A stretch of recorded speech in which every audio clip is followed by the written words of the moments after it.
What does it take to bring Eternia, He-Man, and one of cinema's most recognizable villains to life?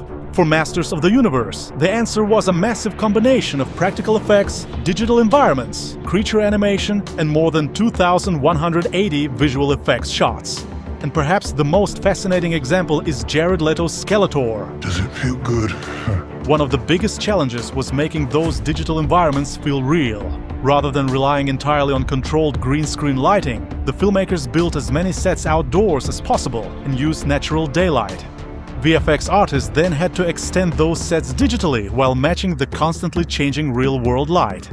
One of the film's biggest chase sequences, Beastman pursuing Adam and Tila through traffic, was shot on a disused runway in Boddington, England, painted to resemble an American highway. Almost the entire environment around them was fully digital. Only 5 or 6 real cars were actually there. Cringer the tiger used a fairly standard CG creature workflow, with an on-set puppeteer wearing a green hat so actors had something to react to. A performer in a motion suit carried a prop head on a stick. Because the character has no lips, animators had to sell her dialogue using only 4 lights and a glowing visor, deciding shot by shot whether it read as eyes or a mouth. The battles were heavily choreographed and filmed by the second unit at 48 frames per second. In post-production, the filmmakers could dramatically retime that footage, combine different takes, resize shots, use frame drops and other techniques to create the exact rhythm Travis Knight wanted.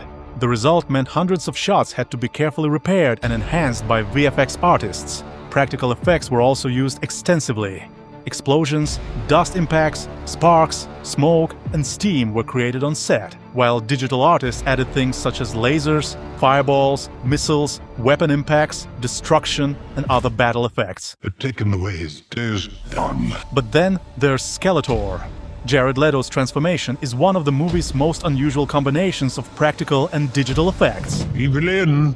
Jared Leto performed the role fully in the physical suit, bearded with 0 facial tracking markers, since he felt they'd interfere with his performance. That meant animators had to match his real, unrecorded facial performance purely through keyframe animation. And that's what makes Leto's performance so interesting. His acting wasn't simply replaced by CGI. His performance became the foundation for the digital character.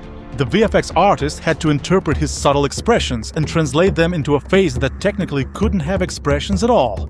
That's it? I finished? Of course. The animation team experimented with subtle brow deformations for surprise and frowning, plus careful shifts in the jawline and teeth to create believable dialogue phonemes. When I raise my fist like that, I'm done! So behind the giant battles, monsters, and digital magic, Masters of the Universe used a surprisingly old-school idea. Build as much as possible for real, and then let visual effects take it far beyond what the camera could actually capture. Thanks for watching, and by the power of Grayskull, see you next time. Take care!